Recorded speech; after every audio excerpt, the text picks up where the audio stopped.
नमस्कार दोस्तों, दीपक कुशवाहा आशुलिपि के चैनल पर आप सभी का स्वागत है। और आज की जो भर्ती आई हुई है वो अपने चैनल के नाम से ही मिलती जुलती भर्ती है, यानी कि आशुलिपि की भर्ती। तो उत्तर प्रदेश अधीनस्थ सेवा चयन आयोग ने आशुलिपिक पद की भर्ती का विज्ञापन जारी कर दिया है, अभी तकरीबन आधे घंटे पहले। ठीक, तो हम इसमें यही बात करें कि पदों की कुल संख्या कितनी है, कब से आवेदन वगैरह शुरू हो रहा है, योग्यता क्या है और कौन कौन लोग इसके लिए आवेदन कर सकते हैं, और सबसे खास बात कि कौन कौन से विभागों की यह भर्ती है। ठीक है, तो आप लोग वीडियो को पूरी ज़रूर देखिए। और जिन भी लोगों ने अभी तक चैनल को सब्सक्राइब नहीं किया है तो पहले से सभी जन चैनल को सब्सक्राइब जरूर कर लें, कैसे कि ज़्यादा जरूरी। ठीक, तो देखिए, भर्ती है आपकी आशुलिपिक मुख्य परीक्षा के नाम से, और आज ही विज्ञापन आया है। तो ये लिखा है 2 तारीख 12 दिसंबर। ठीक, ये हो गया। इसके लिए जो ऑनलाइन आवेदन होना है वो 26 दिसंबर से शुरू हो जाएगा। ठीक है, आवेदन की अंतिम तिथि रखी गई है 25 जनवरी 2025। ठीक, तो अब आइए पदों की संख्या की बात कर लेता हूँ। तो कुल ये 661 पदों की भर्ती है। ठीक है, जिसमें इनका कहना है कि 608 सामान्य चयन प्लस 53 विशेष चयन की भर्ती हो गई। ठीक, तो ये कुल 661 पदों पर भर्ती आई हुई है। अब इसके लिए कौन लोग आवेदन कर सकते हैं, इनका कहना है कि आशुलिपिक मुख्य परीक्षा हेतु अभ्यर्थियों की शॉर्ट लिस्टिंग उनके प्रारंभिक अर्हता परीक्षा 2023 यानी कि पीईटी 2023 के स्कोर के आधार पर की जाएगी। अतः इस परीक्षा में प्रतिभाग हेतु केवल वही अभ्यर्थी ऑनलाइन आवेदन कर सकते हैं जो प्रारंभिक अर्हता परीक्षा 2023 में सम्मिलित हुए हैं एवं उन्हें आयोग द्वारा एक वैध स्कोर कार्ड उपलब्ध कराया गया है, जो कि जारी किया गया है। और प्रारंभिक अर्हता परीक्षा में वास्तविक स्कोर अथवा नॉर्मलाइज्ड स्कोर में 0 या उससे कम या फिर नकारात्मक अंक प्राप्त करने वाले अभ्यर्थियों को मुख्य परीक्षा हेतु शॉर्ट लिस्ट नहीं किया जाएगा। कहने मतलब कि जिन लोगों ने प्रारंभिक अर्हता परीक्षा 2023 यानी कि पीईटी 2023 दिया हुआ है और उसमें वो 1 अंक भी पाए हुए हैं, ठीक है, आपके 1 अंक भी हैं, तो आप इसके लिए आवेदन कर सकते हैं। ठीक, ये केवल अभी आवेदन करने की बात चल रही है, परीक्षा में शामिल होने की बात नहीं। ठीक है, तो ये हो गया। एक बार आप लोग विज्ञापन को अच्छे से पढ़ लिया करिए, कोई भर्ती आया करे तो उसमें और भी तमाम सारी चीज़ें दी हुई रहती हैं। ठीक है, फ़ोटो वगैरह अपने हस्ताक्षर वगैरह आप लोग अच्छे से लगाइएगा इसमें। ठीक, आवेदन शुल्क की बात करूं तो मात्र 25 रुपया लग रहा है अभी फ़िलहाल के लिए। ठीक है, अनारक्षित वालों के लिए 25 रुपया, अन्य पिछड़ा वर्ग के 25, सभी के लिए, अनुसूचित जाति अनुसूचित जनजाति। ठीक, ये सारी चीज़ें हो गई। और इनका ये कहना है कि जब ये आपको परीक्षा के लिए बुलाएंगे तो उतनी समय एक कट ऑफ जारी की जाएगी शॉर्ट लिस्टेड कैंडिडेट की। ठीक है, तो जो लोग उस कट ऑफ के अंतर्गत आएंगे, 30, 40, 50 जो भी कट ऑफ रखी गई जैसे भी करके, तो जो लोग उस कट ऑफ के अंतर्गत आएंगे उनसे 200 रुपये अलग से शुल्क लिया जाएगा। फिर केवल वही लोग इस परीक्षा में शामिल हो सकते हैं, परीक्षा दे सकते हैं। ठीक, अभी तो हर कोई 25 रुपये देकर भर सकता है, लेकिन बाद में कट ऑफ जारी करेंगे। अगर आप उस कट ऑफ के अंतर्गत आओगे तो आपसे फिर से 200 रुपये लेंगे। समझ गए आप? हाँ, समझ गए होंगे। ठीक है, फॉर्म का प्रिंट आउट वगैरह लेकर रख लिया करिएगा।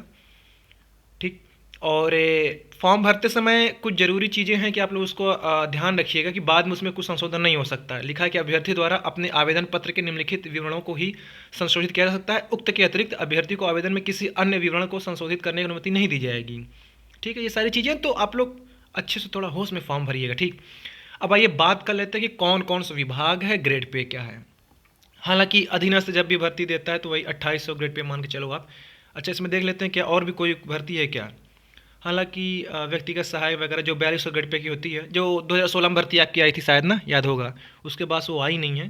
खैर, तो 2800 ग्रेड पे की सारी भर्तियां हैं।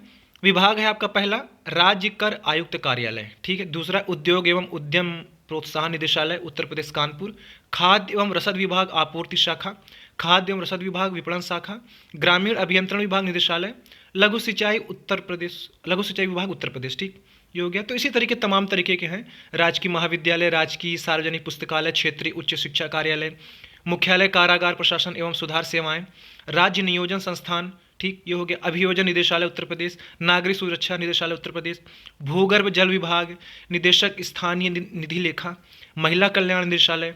ठीक है, महात्मा गांधी काशी विद्यापीठ वाराणसी, प्रशिक्षण एवं सेवा योजना निदेशालय उत्तर प्रदेश लखनऊ। ठीक, उच्च शिक्षा निदेशालय उत्तर प्रदेश, चिकित्सा एवं स्वास्थ्य सेवा निदेशालय। तो इस तरीके तमाम तरीके के विभाग हैं। ठीक है, कई विश्वविद्यालयों के भी पद हैं, मतलब विश्वविद्यालय के पास जो रिक्त पद रहते थे तो वो लोग दे दिए हैं कि लो हमारा कराओ।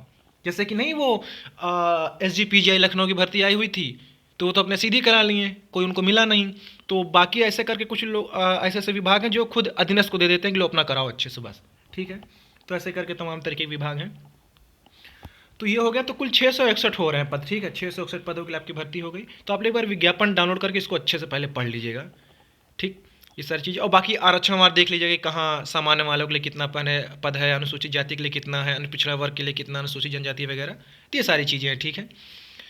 अब इसकी योग्यता के बारे में बात कर लेते हैं। हालांकि अधीनस्थ हमेशा से वही योग्यता रखा है, इसमें बदलाव बदलाव कुछ होता नहीं है, ठीक है।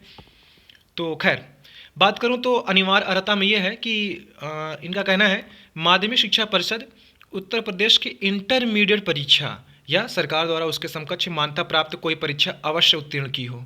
यानी कि आपने 12वीं परीक्षा पास की हुई है तो आप इसके लिए आवेदन कर सकते हैं। एक ऊपर आप चाहे जितनी बड़ी डिग्री लिए हो कोनो दिक्कत नहीं है, ठीक है, लेकिन कम से कम आपको कक्षा 12 पास होना जरूरी है, ठीक है।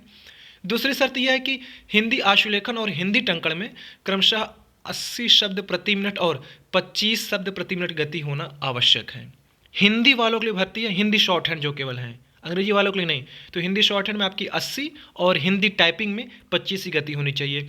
टाइपिंग फॉन्ट अभी से बता दे रहा हूँ, मंगल का इन स्क्रिप्ट फॉन्ट और उधर क्रुतिदेव 10, ये 2 फॉन्ट आपको मिलेगा, यानी कि इन स्क्रिप्ट और क्रुतिदेव। कोई रेमिंगटन गेल नहीं है, रेमिंगटन गेल ही आपका क्रुतिदेव है, ठीक है। तो सब एक ही है, तो इसीलिए ये अलग बना कर रखते हैं। खैर अधीनस्थ इस मामले में अच्छा है कि फॉन्ट 2 देता है, पहले बता देता है, ठीक।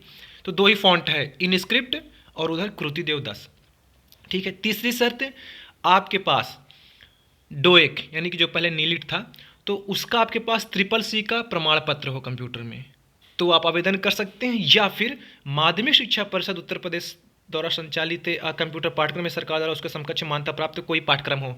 इसके लिए ये आपके स्क्रीन पर मेरा टेलीग्राम है, ठीक है, @दीपक PCS APS जैसे लिखा हुआ ऐसे सर्च करिएगा, मेरे टेलीग्राम पर जाइएगा।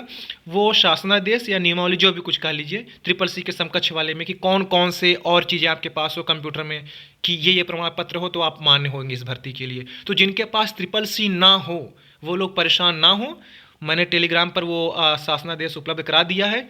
अगर आपके पास CCC के अलावा उनमें से और भी कुछ हो कंप्यूटर का तो आप लोग ऐसे सभी लोग भर्ती के लिए योग्य हो। तो CCC अनिवार्य नहीं है, उसके समकक्ष उसके जगह पर अगर आपके पास कुछ और कंप्यूटर का प्रमाण पत्र जो कि उस शासनादेश के अंतर्गत है तो आप लोग इसके लिए आवेदन कर सकते हैं।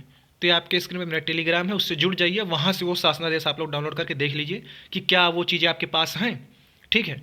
तो ये हो गया, और तो कुछ खैर इसमें है नहीं। बाकी अगर प्रादेशिक सेना में न्यूनतम 2 वर्ष की अवधि तक आपने सेवा दी है तो आपको छूट मिलेगी, और राष्ट्रीय कैडेट कोर का B प्रमाण पत्र हो, ठीक है, तो आपको वरीयता वगैरह मिलेगी। आयु सीमा की बात कर लूँ तो कम से कम 18 वर्ष, अधिकतम 40 वर्ष, ठीक है। और आयु की गणना वही 1 जुलाई को होगी, यानी 1 जुलाई 2024 को आपको कम से कम 18 साल का हो जाना है और अधिकतम 40 से पार नहीं होना है, ठीक है, अंदर ही रहना है। अब बाकी अन्य पिछड़ा वर्ग, अनुसूचित जाति, अनुसूचित जनजाति की जैसे छूट मिलती है आयु में वैसे आपको मिलेगी, ठीक है। ये हो गया। लिखित परीक्षा का पाठ्यक्रम वो भी आपको ही बता देता हूँ, ठीक है। आप लोग एक काम जरूर करिएगा, विज्ञापन 40 पन्नों का है तो ऐसा तो है नहीं कुछ लिखा नहीं होगा, उसमें बहुत से काम की चीज़ें लिखी हुई, तो आप लोग उसको पढ़िए एक बार। शुद्ध हिंदी में लिखा हुआ है, हिंदी भी आपको पता चल जाएगी, हिंदी शॉर्ट हैंड से है तो थोड़ा पढ़िए उसको अच्छे से, देखिए कैसे हिंदी की शुद्धता क्या कुछ कैसे है, ठीक है। तो उसको आप लोग पढ़िए तो आपको ज़्यादा चीज़ें समझ में आएंगी।